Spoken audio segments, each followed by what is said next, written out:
दोस्तों, social media हम में से हर कोई यूज़ करता है। फेसबुक, इंस्टाग्राम, ट्विटर वगैरह आप भी करते होंगे, मैं भी करता हूँ। कई कंडीशन में काफ़ी यूज़फुल रहता है अपने दोस्तों से कनेक्ट करने के लिए, फैमिली वालों से कनेक्ट करने के लिए। वो देश दुनिया की काफ़ी अपने को जानकारी मिलती है, काफ़ी खबरें मिलती है और कुल मिलाकर ये हमारे लिए, हमारे माइंड के लिए एक एसेट की तरह काम करता है। लेकिन कई बार आपने भी देखा होगा कि आपके आसपास लोग कोई फेक आईडी बनाते हैं, फेक आईडी बनाकर किसी से चैट करते हैं और कई केस में तो सामने वाला सीरियस भी हो जाता है और एज ए रिलेशनशिप टाइप का बन जाता है। तो सोशल मीडिया के जहाँ पे फ़ायदे हैं वहीं पे इसके कई नुकसान भी हैं। लेकिन अगर नुकसान की बात की जाए तो केरल के छतरपुर नाम के जगह पे एक ऐसी वारदात हुई जिसमें इस मजाक ने 3 लोगों की जान ले ली। तो कहानी क्या है सुनते हैं। उससे पहले मैं आपको बता दूं कि ये कहानी एक पॉडकास्ट फॉर्म में है, विच मीन्स कि इसमें कोई फ़ोटो, कोई इमेज, कोई वीडियो वगैरह नहीं दिखाई जाएगी।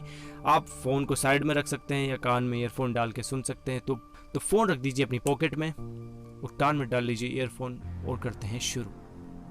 केरल के छतरपुर इलाके में पुलिस को एक नवजात बच्चा कूड़े के ढेर पर पड़ा हुआ मिलता है। उस समय वो नवजात बच्चा जिंदा था। पुलिस बच्चे को उठाती है और उसको हॉस्पिटल में भर्ती करवा देती है। हॉस्पिटल में भर्ती करवाती है। डॉक्टर पूरी कोशिश करते हैं कि बच्चे को बचाया जा सके, लेकिन बच्चे को नहीं बचाया जा सका। अब पुलिस को क्यूरियोसिटी होती है कि बच्चा था किसका। कई जगह पर ऐसा भी होता है कि चाइल्ड किलिंग हो जाती है, बच्चे को मार डाला जाता है। लाइक अपने नॉर्थ इंडिया में होता ही है, वेस्ट में भी होता है कि बच्ची पैदा हुई, उसको कूड़े के ढेर में फेंक दिया। इसी वजह से शायद आज हमारी लड़कियों की पॉपुलेशन लड़कों के कंपेयर में कम है। तो खैर, पुलिस को नवजात बच्चा मिलता है, वो हॉस्पिटल उसको ले जाते हैं। हॉस्पिटल के डॉक्टर उसको बचाने की कोशिश करते हैं, लेकिन उसकी जान नहीं बचाई जा सकती। अब पुलिस भी हैरान परेशान कि बच्चे के माँ बाप है कौन। तो पुलिस आसपास के इलाके के लोगों का डीएनए सैंपल इकट्ठा करती है और बच्चे की डीएनए सैंपल से मैच करवाती है। अब फाइनली पुलिस को जाकर पता चलता है कि एक लड़की जिसका नाम होता है रेशमा, ये उसके डीएनए सैंपल से इस बच्चे का डीएनए सैंपल मैच कर रहा है। जब रेशमा और उसके घर वालों को बताया जाता है तो उसके घर वाले कहते हैं कि रेशमा तो कभी प्रेग्नेंट थी ही नहीं, वो कभी गर्भवती थी ही नहीं, ये बच्चा उसका कैसे हो सकता है। लेकिन सबूत कुछ और बोल रहे थे। पुलिस का नैरेटिव ये था कि हो सकता है ये बच्चा किसी अवैध संबंध से जन्मा हो और इसको यहाँ पर फेंक दिया गया हो।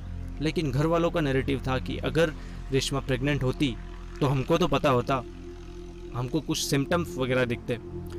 तो पुलिस रेशमा को कस्टडी में ले लेती है। अब रेशमा की बैकग्राउंड स्टोरी ये है कि रेशमा की शादी अभी भी हुई है और रेशमा के पति विष्णु, जो कि गल्फ में जॉब करते हैं, तो विष्णु कई महीने वहाँ पर काम करते हैं, उसके बाद आते हैं। तो रेशमा को वो इतना ज़्यादा टाइम नहीं दे पाते थे। इस बीच में रेशमा फेसबुक पर एक आनंदू नाम के लड़के से चैट करने लगी। अब आनंदू नाम के लड़के से चैट करते हुए रेशमा को आनंदू से प्यार हो जाता है। बात आगे बढ़ती है। रेशमा बताती है कि एक दिन वो आनंदू से इजहार करती है कि वो उसके साथ शादी करना चाहती है। लेकिन इसी के साथ वो आनंदू से ये भी बताती है कि वो एक बच्चे को जन्म देने वाली है, वो प्रेग्नेंट है। और इस बीच आनंद उससे कहता है कि अगर बच्चा पैदा होता है तो तुम इसको कूड़े के ढेर में फेंक दो। और इस बात पर रेशमा एग्री कर जाती है। अब आनंदू को पता नहीं था कि रेशमा जो बोल रही वो सच बोल रही है, कि वो सच में प्रेग्नेंट है। और रेशमा चूँकि वो प्यार में इतनी पागल हो चुकी थी, इतनी सीरियसनेस उसकी बढ़ चुकी थी कि उसको भी कुछ दिखाई नहीं दे रहा था। तो रेशमा फाइनली बच्चा पैदा होते ही बच्चे को कूड़े के ढेर पर फेंक कर आ जाती है। अब इस बीच में पुलिस जिस रात में रेशमा को कस्टडी में लेती है, उसी दिन सुनने में आता है कि रेशमा की जो ननंद है आर्या और रेशमा की एक भतीजी है जिसका नाम होता है ग्रीष्मा, दोनों ने पास की नदी में छलांग लगाकर जान दे दी है। अब पुलिस को क्यूरियोसिटी होती कि यहाँ पर भाभी जेल में है, भाभी का बच्चा मर चुका है और यहाँ पर ननंद और भाभी की जो भतीजी है उसने कैसे सुसाइड कर लिया। अब पुलिस इस चीज़ की जांच में जुट जाती है। तब पुलिस को पता चलता है कि रेशमा का फेसबुक आईडी जिस मोबाइल नंबर से बना हुआ था वो मोबाइल नंबर था आर्या का। और जब उनके फेसबुक के मैसेजेस खंगाले जाते हैं तो मैसेजेस में पता चलता है कि जो भी इनके बीच में जो बात हुई है। और इस बीच आर्या की जो माँ होती है वो भी बताती है पुलिस को कि आर्या और ग्रीष्मा दोनों आनंदू बनकर रेशमा से बात कर रहे थे और ये सिर्फ एक प्रैंक था, उसके साथ किया गया मजाक था। ऐसा मजाक जो ना एक नवजात की बल्कि 2 और लड़कियों की ज़िंदगी ले बैठा। तो दोस्तों ये थी आज की कहानी। मिलते हैं किसी नए दिन नए एपिसोड में, तब तक के लिए इजाज़त दें। गुड बाय, शुक्रिया।